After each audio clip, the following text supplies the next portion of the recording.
Hello, everyone. Welcome back to Uncovering My Voice Season 3. It's your girl, Karen, and I just want to thank you for joining us on Episode 3. We are unearthing the talent that is hidden behind the pews of our churches. We are bringing them out and we're giving them a voice. We are helping to showcase all that talent that is in our church that goes either unrecognized or partially recognized. Yes. So, my goal today is to simply recognize our guest and honor and release his voice into the wider space. Remember, the church is not just a place of worship, it's also a place where talent is born.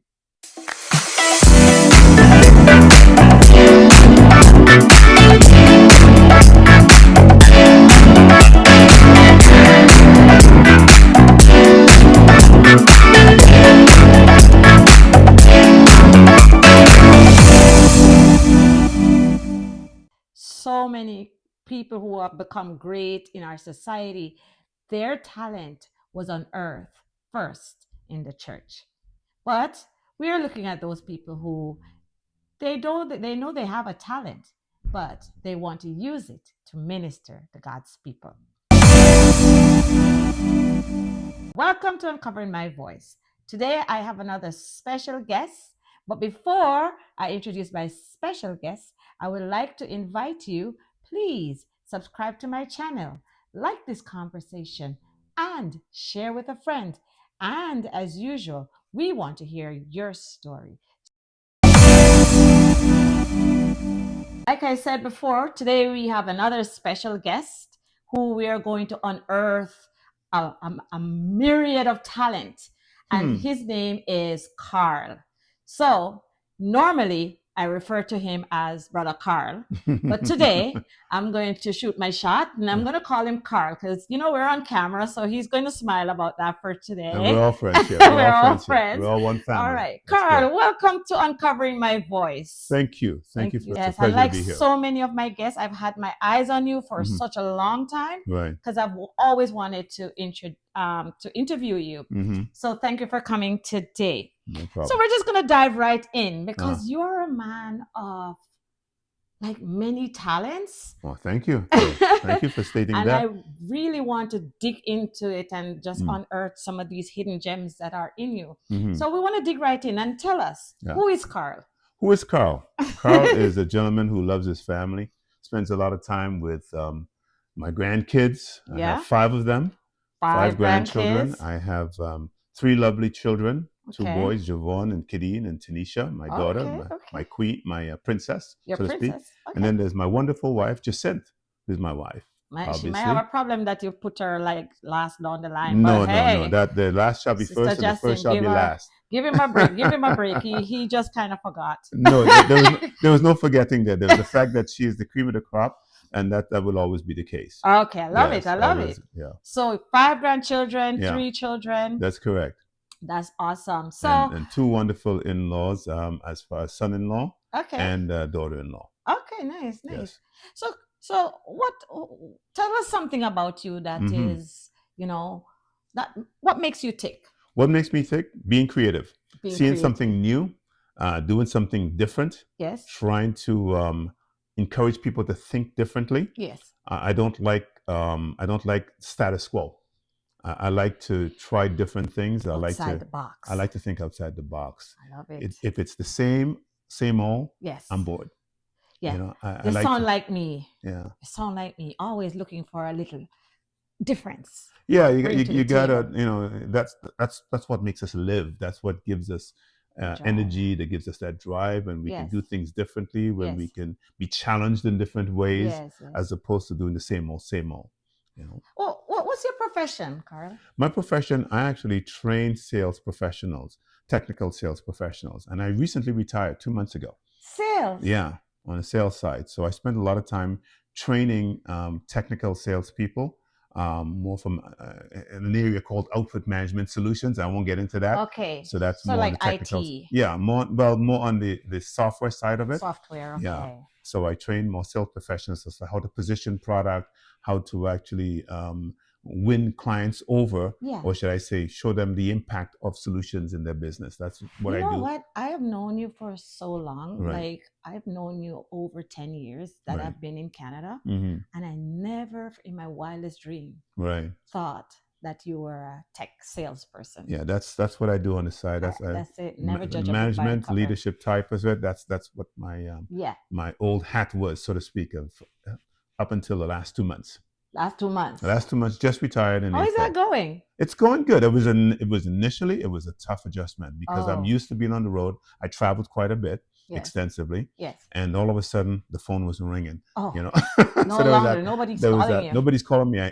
What am I not needing anymore? You know.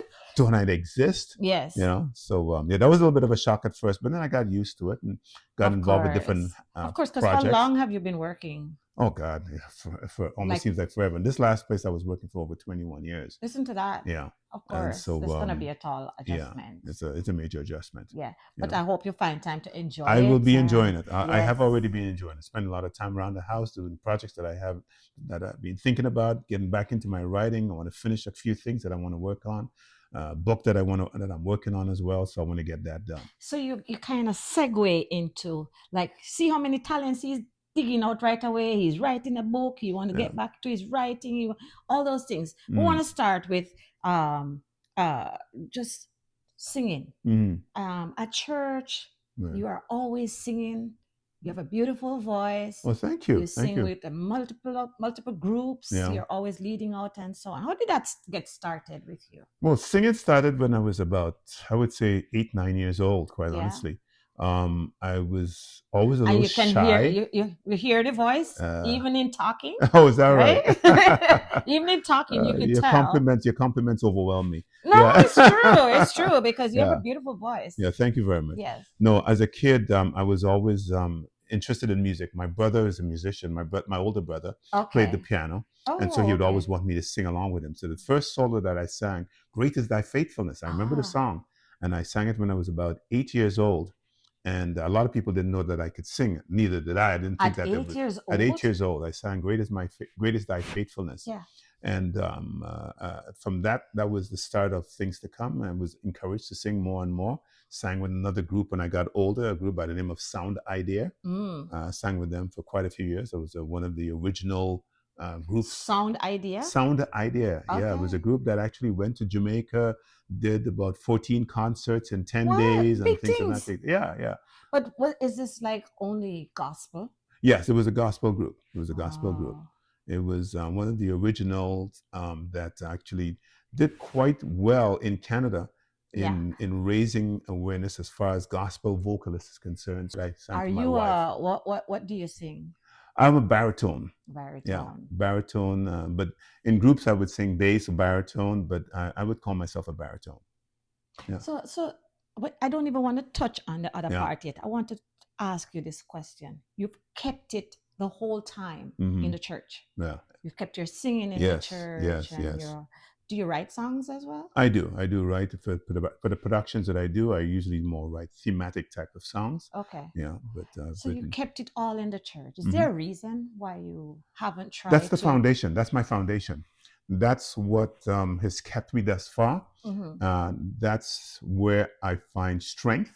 Yes. That's where I have that encouragement to move forward. Yes. And it's the foundation that sustains me. Yes. And to do it otherwise would not feel right for me. Oh, okay. Yeah.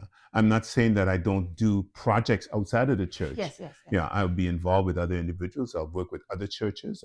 But you've never done like a concert that is not a gospel concert. No. And you've never sang like outside. I've sung at weddings and I've sung at other people's concerts and things of that nature in my younger years. Okay, so you sing at weddings. Yeah, I've sung at weddings. Okay. Are you still doing that?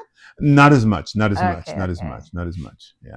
Okay. But I know that your family. You spoke about your family earlier. I know that I know one of your daughters very well, and I know that she sings very well. So was it you that kind of like steered that? Well, yeah, she sang with me as a young kid. We used to do a lot of duets. Yes. From the time she was about 7 years old. Okay. I got her singing with me, so we did like duets. You, eh? Yeah, you so we did. At 8, you started at exactly. 7. So we started doing duets together. We did quite a few songs. As a matter of fact, we recently sang at church probably about 2 years ago. Yeah. Yeah, and I was there. You were there. Yeah. There you go. Yeah, so she's got quite the voice, and she's musically inclined, very much so.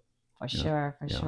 So, other than music, singing, do you play any instrument? I wouldn't consider I play at home, at home. And I do it from the standpoint of trying to get a feel for different chords and try to understand where I can take certain songs. Yes. But I wouldn't consider myself a musician as such, an instrumentalist. No, that's not me. And this is outside of the conversation, because it's kind of amazing that you don't do the notes thing, but I had an opportunity to work with your daughter recently, and we needed a song for our children for the bell choir. I am tone deaf. Everything musical is 0 for me. And I asked Tanisha and she created a song. She wrote the notes. She wrote everything. And she created a whole, like almost like a symphony, like almost like an orchestra for kids to play. And I was like, this is some talent. She's got that. Yeah. She's got that in space. So I can imagine her with that piano and your brother with that music. My older brother. And then my nephew. I can imagine what your house is like. Aaron, you know Aaron Manswell. I know Aaron. And that's my nephew. He's done a fantastic job. That's right. Yeah, and Jordan Manswell. So there are quite a few of them. Maybe we're gonna have to bring Aaron in. He has some talent there too. That's correct. All right. So the next thing we want to talk about, you are, whether we even realize it or not, you are a world-renowned writer. I don't know about world-renowned. That's quite a label to lay on me, but you are. Okay. I don't know how to dumb it down. I might be recognized by some. You are of that caliber. Yeah. You might not have been given that title as such.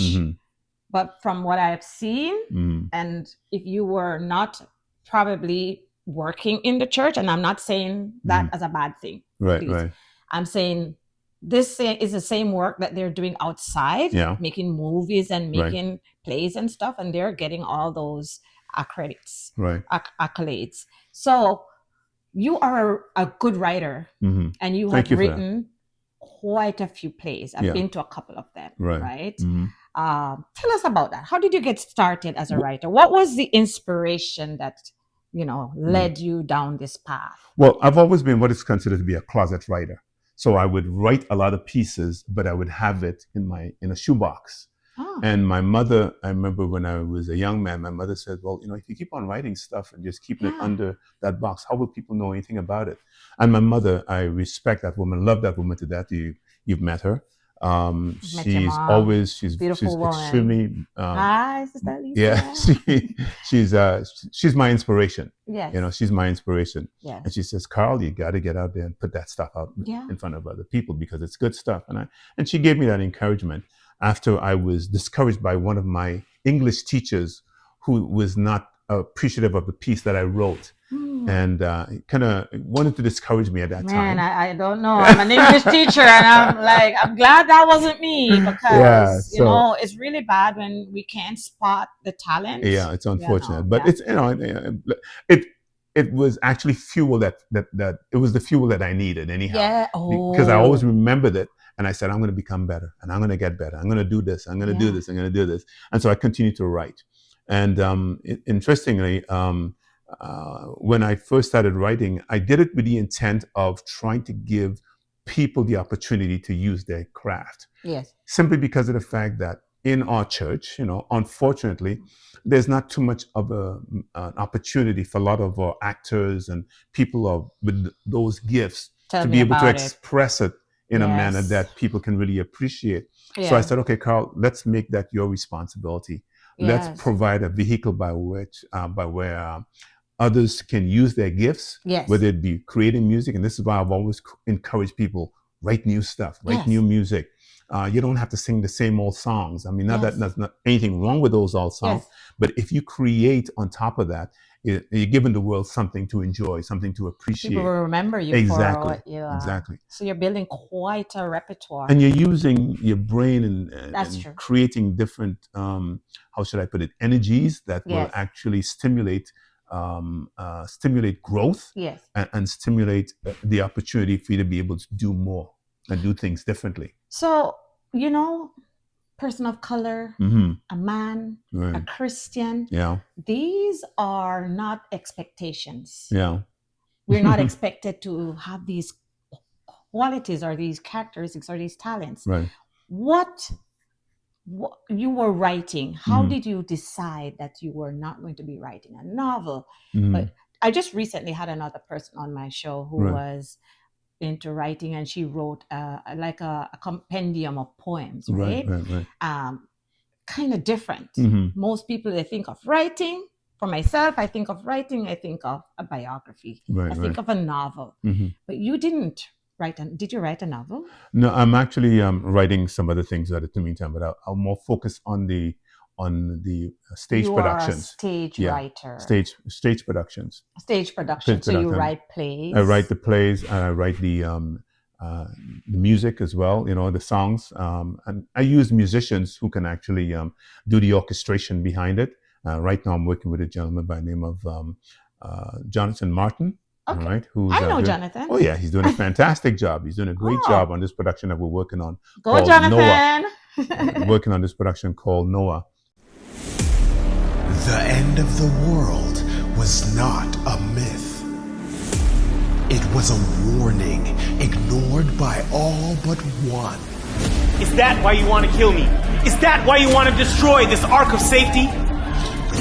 A man called by God to build what no one else would. God has a reason for everything he does. If you call me crazy for following God, then crazy I will be. Mocked by the world. Until the skies answered back. And I won't stop until the day God closes those doors!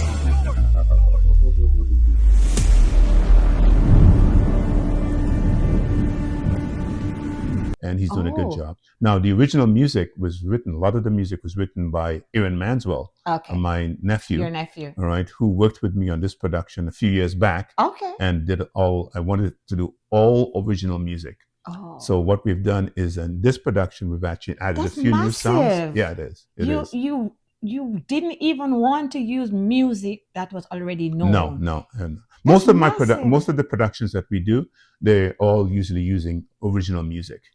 So you're into writing music, you're into writing plays, and Well, I would say I'm more into writing the lyrics and writing the melody line, yes. And then I get musicians. I work with musicians like. But it's still different. Jonathan Martin. It is. Still a big deal for me because growing up, I never saw this. I never saw anybody look like me do this. Right? I like acting actually. I'm a very good drama person, very good acting person, but I never did anything to bring that out. Right? Okay. But in our church, we would sometimes do a little play here and there, but I never ever met anyone in my church or in any of my work environment circles back home in Jamaica who was this talented, like who wrote plays and who I always wondered who wrote them. As a child growing up, who wrote these things? And because it takes a certain kind of skill to know that you're writing a whole play for an hour, so you need a lot of actions and different scenes and so on. So I never really knew anyone who was a playwright. Oh, okay. Yeah. Right. Okay. I always just read Shakespeare and all those, others. So, so how has this been throughout the years as a Christian person? Do you think that your plays were accepted enough? Yeah, I would say so. Initially it was a tough sell because a lot of people had their different perspectives as far as where does this fit in ministry. Yes. Because they looked at it as more entertainment and not necessarily ministry. Yeah. And my focus was to always make it ministry based. I have the same problem with my sign language. People think I'm entertaining more than ministering, but I don't really matter. It doesn't matter to me. Yeah. The focus is more on the ministry. Yes. And if it so happens that you're entertained at the same time, then wonderful. Yes. What I try to do is try to be creative, but I'm using comedy. I would say the base of a lot of my writing, though it's focused on ministry, comedy is always at the bottom of it. Yes. I mean, the foundation of it. Because life is comedy. A lot of the things that we do naturally is comical. Yes. And there was a production that I wrote, as a matter of fact, one of my first productions, called God Must Be Laughing. Oh. All right. And it was written. God Must Be Laughing. God Must Be Laughing. I must go. And the reason why there was actually a DVD that's out on it. The reason why it was called God Must Be Laughing is that when you look at some of the decisions that we make and some of the things that we do, God must just sit back and laugh and have a good time and go, look, I know he's going to come back to me. I know he's going to go this direction. Yeah, we always say God has a sense of humor. He has to have a sense of humor. Yes, he gave us a sense of humor. There's no doubt in my mind that he's got a sense of humor. Yeah. For the type of things that we do and we think we're getting away with. Do you have a count? Like how many actual... Oh, goodness. But you're going to put me on the spot with that. It's somewhere around 15 or 16 productions, somewhere around that. I can list stuff like God Must Be Laughing, It's My Baby Now, Showtime, did Bullies 1 and Bullies 2. Yes. Noah, Joseph the Dreamer. It goes on. There's a list of about 15 or so productions. I've only seen a few since I've been in Canada, but Bring Back My Bonnie. Yeah, 15. Yeah, around 15 or so productions. And you don't see that as being impressive? It's I mean, a lot of people are impressed by it, but for me, it's just something that I enjoy doing. It's my baby, so to speak. No pun intended. That's one of my productions. It's my baby now, but yes. Yeah. So let me ask you this. Uh-huh. What are the challenges that you experience when you try to do a play? Because you're in a religious background. Right. Everything you do has a religious touch to it. Yeah. And, what are the challenges you face? Well, when you're trying to play to a wider audience, you're encouraged by some of your patrons and even some of the people in the business say, well, hey, why don't you put this type of content in it that will, bring the audience in? Yes. And whether it be something of a sexual nature or whether it be something that deals with crime or whatever it is, from a standpoint of they want you to switch out, sensationalize it. As a matter of fact, there was a sort of a short movie that we did a while back, just recently called Decisions. A short one. It's on YouTube. You can go and Google Decisions. Yeah, I will have to look for it. Yeah, it's a short 13-minute film.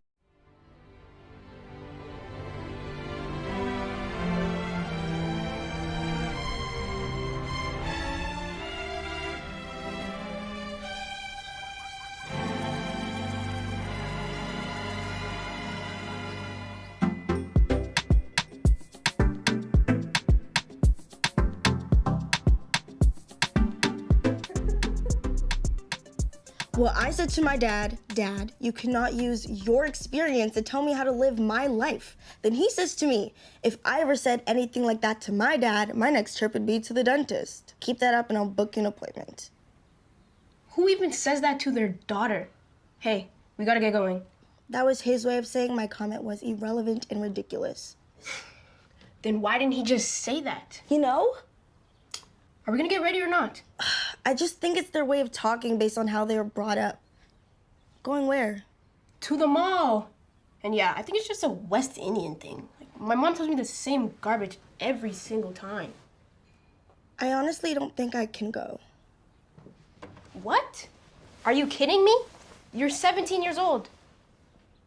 I know, I just didn't tell my parents I was going anywhere, so they're expecting me to be home when they get home. And I have so much gosh, Kayla, you're killing me. Do you really need to check in with your parents to go to the mall? Listen, all you need to do is pick up your phone and call your dad. Hello, Dad. This is your daughter, Kayla. I think I can recognize my own daughter's voice. What is it that you need, Kayla? I'm really busy at work. No help needed on your end, Dad. I'm just calling to inform you that I'm going to be going out with my friends. Kayla, I don't remember you telling me or your mom that you were going anywhere, okay? That's because I didn't, Dad. I'm telling you now. I'm 17 years old and I deserve some space. You know what? You're absolutely right, Kayla. You can have all the space you need at 17, okay? As soon as you move out. That was done with the intent of it running as a series. Okay. Yeah. So anyhow, the encouragement, was to, hey, can we make it a little bit saucier? I said, wait a minute. What I'm more focused on is content. Sounds like something I would say. and richness in content. Yes. And making sure that I believe that if I'm creative enough, I can grab your attention without using swear words. I can grab your attention without using sex. Yes. I can grab your attention without using some form of cheap ungodliness that is not necessary. Yes. I think we we sort of succumb to that lazy, approach to writing. I think that is and what creating. Only that can grab the audience. Exactly. And you see a lot of that. If you go on a lot of I'm not going to call the media forums, but if you go on a lot of, look at a lot of content out there, it's based on that. Yes. They know what's going to grab a certain individual who may have a limited understanding as to what content should look like. Mm-hmm. So do you find that the Christians who you are, you're not only catering to Christians because you're ministering to other people. And I like to put that foot power, right? Take that out there. That my focus is not just on Christians. My focus is the world. But they are your audience, though. Mostly. Yes, they're my audience. Oh, definitely.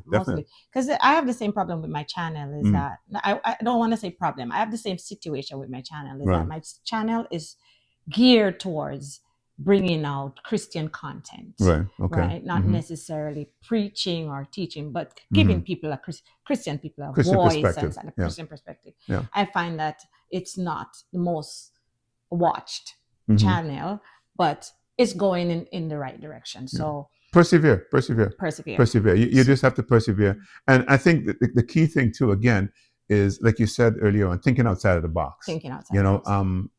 Content creation and content development. Yes.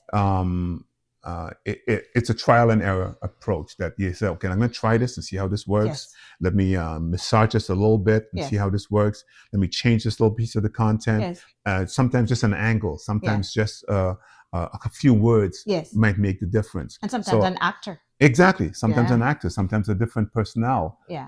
Can change the way outcome. an audience receives it. Yes. So I think it's just really about us not becoming lazy, and saying, something, I'm going to try harder. I'm going to try a different angle. I'm going to try a different approach to make sure that my content sticks, because there's an audience out there. Okay. There's an audience out there, and people really want to see rich, good content. As a matter of fact, you will find that people are tired of seeing the same old. They're tired of turning on the TV and saying, I can't watch a movie without hearing a swear word. Yes. Oh man, I can't watch a show without seeing sexual. I can't watch a show without seeing, gay sex lifestyle. I can't watch a movie with my children. Yeah, it's like every time I watch, I have to be flipping. Something is going to come up. Exactly. And so they're begging for content that I create, families can watch. Families can actually sit there and comfortably watch. Yes. Without, and I'm not talking about Christians per se. I'm just talking about people in general. Yes. They're just interested in seeing something that is wholesome and something that is entertaining. Yes. And at the same time, something that is that edifies. All right. And that's my focus. So financially. Do you experience? Boy, you got to be careful. I hope my wife isn't watching this part. So you're going to turn it, Sister Jessica, you have to turn off the camera right now. Turn off the TV right now. You don't get to hear this part. Yeah, this is the challenging part, the financial part. Yes. That's why I bring it up, because I know you had a full-time job, so which means you're not doing this full-time. No. But do you find that you have to dig deep in order to make it happen? Look, if you have a dream, if you have a passion to do something, God finds a way to make it happen. I tell you, I'm a big believer in that. I can't be saying it and not really practicing it. Yes. All right. And some of the projects that I've taken on where the budget is about, I mean, it may not sound big to some individuals at it, but it's $30,000. You know, that's a lot of that is. Oh, that makes me shake. It makes you shake. But if you think about it, when you have to do a production these days, yes, and you know, by the time you rent the theater. I know, because I'm trying to do a little talk show and I can't even take it outside. I did it once and like I'm broke. Yeah.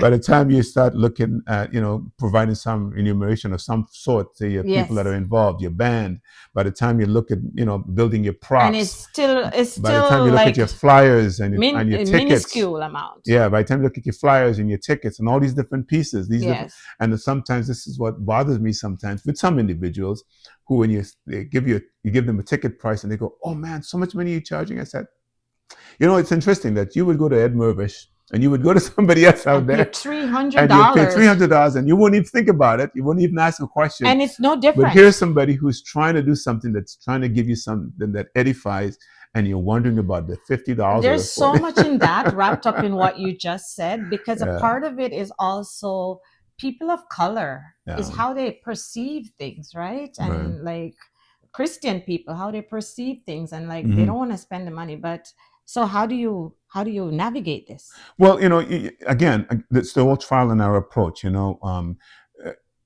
luckily for me, I've developed a name for myself right now with TKJ Productions. All right, that's the name of my company, TKJ Productions. What's the T stand for? Those are my children's names. Tanisha, Kate, Kadeen, and Jave Javon. All right, TKJ Productions. I love it. Yeah, so everything I do is about my kids, about my family. All right? I love it. That's the basis for my success. Family first. And the family is involved. So family's involved. When we do a production, my sons look after the stage. My daughter calls the show. My daughter's the director the day of the show.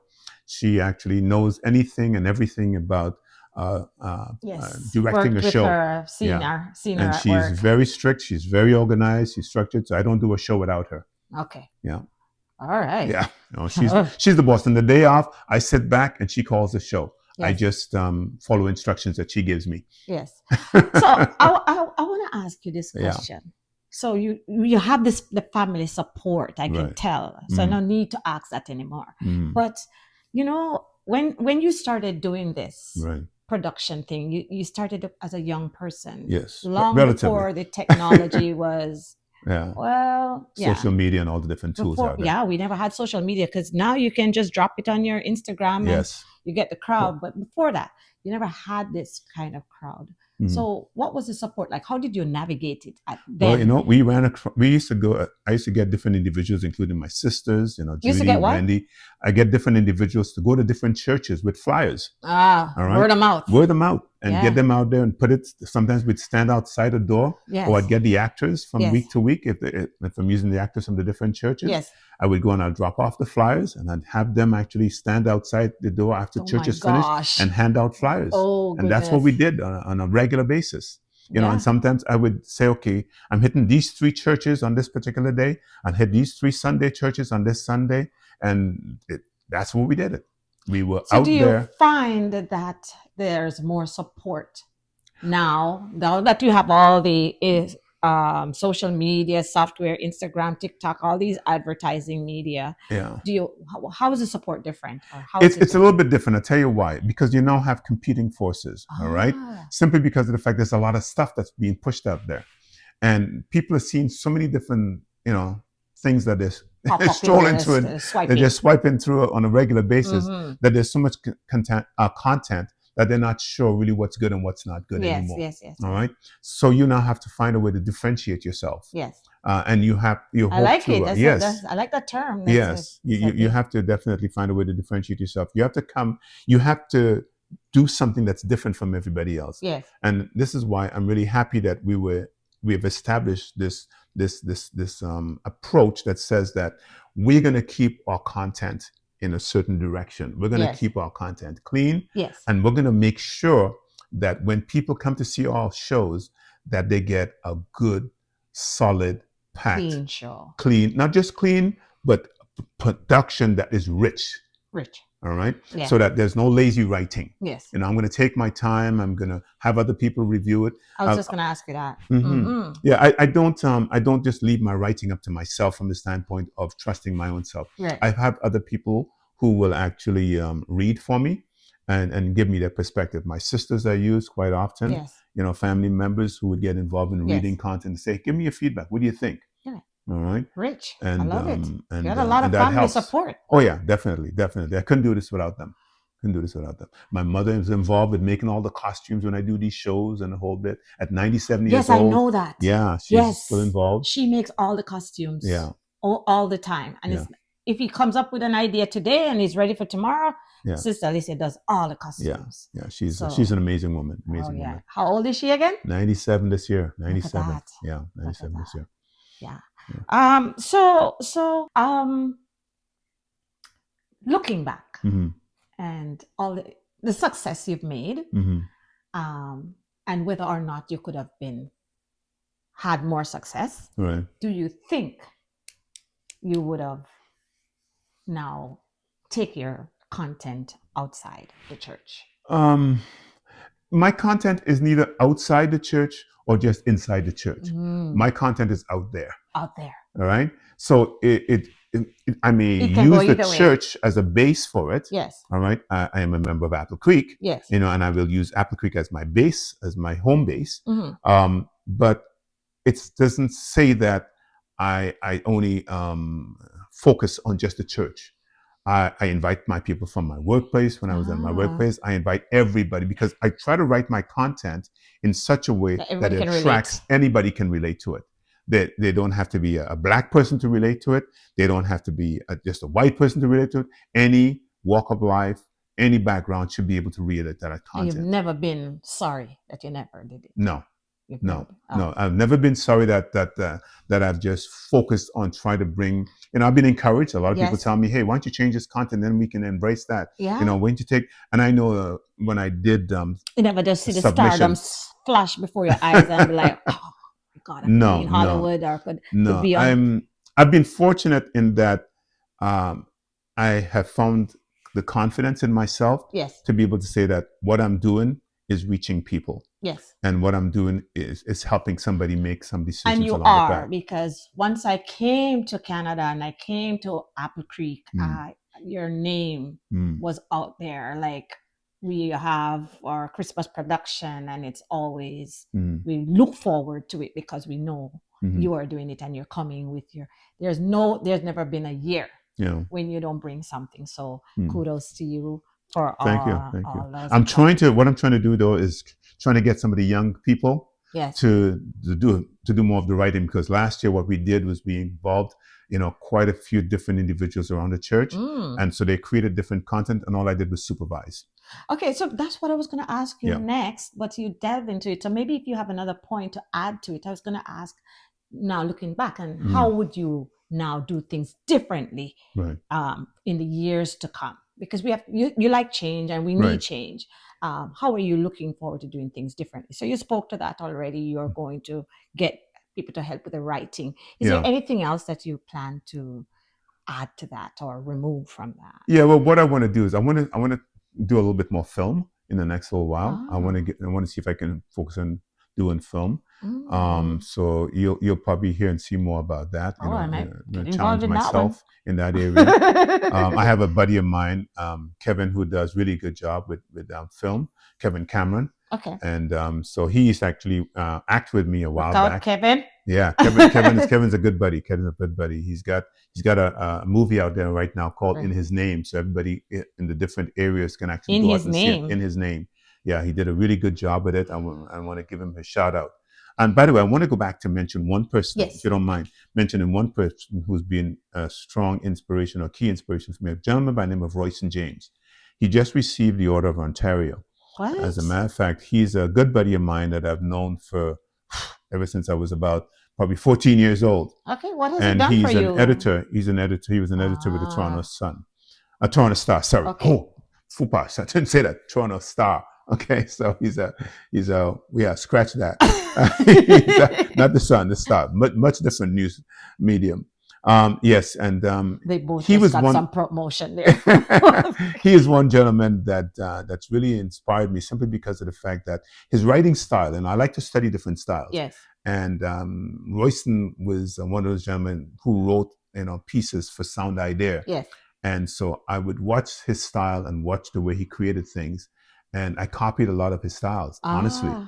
Simply because of the fact that he has an intriguing way of putting words together. Yes. That would provoke thought. Yes. And that will draw the audience in. So the kind of like your inspiration. Yeah. He's my boy. We all have to do that. Yeah. We all have to find somebody who is we all have to find our benchmark and best practices somewhere and emulate something good. And another one of my good young buddies who's coming up, who's actually I've kind of helped along with him is a gentleman by the name of Greg Burkett. Okay. He's actually just written a book on poems and a whole bit. He does a really good job. He's one of my one of the young guys that I look up to. Okay. So lots of talent. Oh yeah. Lots of talent spiraling between our pews at church. Definitely. And mostly under-recognized or unrecognized. Yeah. So Karl. Yes. Yeah. It's been a pleasure. It's been a pleasure being here. But before we wrap up, we're coming down. But before we wrap up, I want you to, there are tons of young people out there, tons of even people my age and older who have these things in their head. They have this knowledge. They have the, the inclination to probably write something, but they don't do anything about it. Yeah. That's because they either don't know how to, or they don't see anyone doing it, and they just sit back and because people have a way of discouraging people too, like you said, that true. English teacher. True. Yeah. Tell these people who are looking on, because before you do that though, tell us about the up and coming big production that you have. Well, we have a production coming up. It's called Noah. It's something that we did in 2011, and it was really well received. As a matter of fact, we did 3 shows of it, and all 3 shows we had sold out audiences. We had to turn away. You did the same Noah already? We did the same Noah, but this one is modified. This one is modified. Okay, yeah. modified. The music is modified, and some of the script is modified. So you're gonna get a different experience. Okay. We have some different actors in it as well. Yes. So what you saw back in 2011, if you were there, and you enjoyed 2011, expect to be really overwhelmed by this, because some of the actors in this one are just off the top. People like Adrian Langdon that are involved, Troy, Crossfield, Raverne, Hazelwood, Michelle Adams, fantastic vocalist who's involved. Yeah, she was on my show the other day. I haven't. Sean Barrow, a lot of these great actors. People like that coming in from Calgary, a gentleman by the name of Dwayne. By the name of Dwayne Hall. Sorry, you better remember his name. Coming all the way from Calgary. Yeah, Dwayne Hall, who's a fantastic actor. So we have quite a few actors. Shayna. We have so many that. So it's a massive production. It's a massive production. It's a great production. Yes, and like I said, the music is being done by Jonathan Martin. Yes. He's doing a fantastic job. Original pieces, scores were written by. Because I never knew Jonathan Martin had that kind of talent. Oh yeah, he's very good, very good, very good. I didn't know. You're gonna see some of the music, and this stuff is gonna rock your world, so to speak. My world will be rocked because I'll be there. I'll be there. You don't want to miss this. You don't want to miss this. I don't want to miss it. And it's coming out. We've actually had to change the date, so it's now going to be on December 6th, 2025. December 6th. We have time. Yeah, so you have time. Okay. So the tickets are on sale already. Yes. But you'll be able to get it. So I will just put that on there so you will see it. So because we want you to come and support that production. Yes. Right. So we'll just put it right there for you to see. So back to the question. What should I tell people? What can you tell these people who are struggling with all these ideas busting up in their heads and they want to do something, but they just... You hear the old saying, the best place to start is at the beginning, right? It's just to start. The biggest fear that a lot of people have is when I write something, people are going to critique it. People are going to say they don't like it. It's inevitable, though. Yeah, it's inevitable. Yeah. I had that fear. and my mother, pushed me and encouraged me. I have that fear all the time. Right, because we always think that what we have is not good enough. And sometimes, guess what? It's not good enough. But it's we're okay. from a background of heavy critiques. Yeah, but that's okay. Critiques will make you better. Because you can't listen to them to stop. You listen to them to move forward. Maybe sometimes how it's done. Yes, how people critique you, it might be a challenge. But guess what? The reality of the world that we live in, there's going to be some people who are going to say it the wrong way. Yes. And there are going to be some people who are going to say it the right way. Of course. We can't focus. Right. That we can't focus on those who do it the wrong way. Pick the good out of it. Pick the good out of it and move forward. All right. Because people are going to say something no matter what. Or stand your ground and do what you want to do. Yeah. And I've learned that I remember a production that I wrote called It's My Baby Now. Yes. All right. But that dealt with, because I'm trying to answer that question to give you some basis for the response. When we did It's My Baby Now, it dealt with a young girl who was molested by her stepfather, which was a topic that somebody came to me and said, Karl, you got to write about this. All right. And so I wrote this production, and right through it, you were happy, you were joking, and everything was fun until towards the end, you realized what this stepfather had done. And I had one person come up to me after the show and said to me, why would you write something about that? And I came to enjoy myself. I didn't come to be, to be lectured to about. And I said, hey, I understand, everybody. Sometimes you throw your corn and you hit somebody, not a stone in a pen and hit somebody. Sometimes, But the whole intent there is that I cannot be discouraged by that individual who felt that I hurt his feeling. That's 1 out of 1,000. All right. There are more people. We had counselors at that particular production because I knew we would need counselors. Then they actually called in, and the counselors' phone thinking ahead of time. Yeah, had to You're be thinking about how people would respond. Yes, we had to. We had to. A very sensitive subject, and so we had the counselors. The counselors were busy. They got so many phone calls after that showing that it gave people an outlet to be able to address hurts that they've been dealing with. For sure. Now, I can't let that one individual stop me from helping those others who needed that help. Yeah. So if you have an idea, if you have something that you want to write, if you have things that you want to be able to say, start by writing it and letting other people critique it. And it's okay if they say things that are not necessarily all that positive. But as long as you keep on going and keep on doing what you got to do, you will find that you have a niche out there. I love it. Yeah. I love it. So what do you plan to do with all these movies that you've made in the past and stuff? Well, I didn't make movies in the past, but they mean the productions. Yeah. What do you plan to do with all those plays that you've done in the past? Did you have like digitized copies of some of them are digitized, and some of them, what I want to do is actually put it into a book. All right. So I want to put it in a book of productions. Okay. All right. So I want to have that as well, which is easy because I already have the script. Yeah. And then, that's pretty well what I want to. Some of them I want to actually turn into a movie. I actually want to still have a dream to finish that one that's focused on young people. And it's called Decisions. Oh, okay. About making decisions. All right. It dealt with some really critical decision-making opportunities that young people have, dealing with sex, dealing with drugs, and dealing with topics that we don't really talk about. Right, and, peer pressure. How do I deal with it? For us. Right. So I still want to put that on screen. Okay. Yeah. Okay.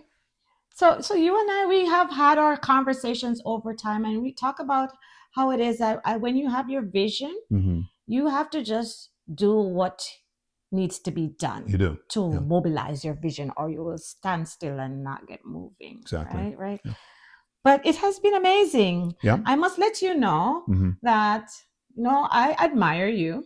I have watched you since I've been here. I've watched your production. I learn a lot from you. I watch how you manage your crew, how you, run your programs and so on. And there's so much to learn when I come to the practices or when I come to your production, your actual production. Right. It's always a joy to watch your productions. And Thank you. I do enjoy them. And I must commend you for staying the course, staying within, the religious realm. grounds Yeah. and staying moral and keeping true to who you are. And and you know, even though you're not a $1 million, well, I don't know.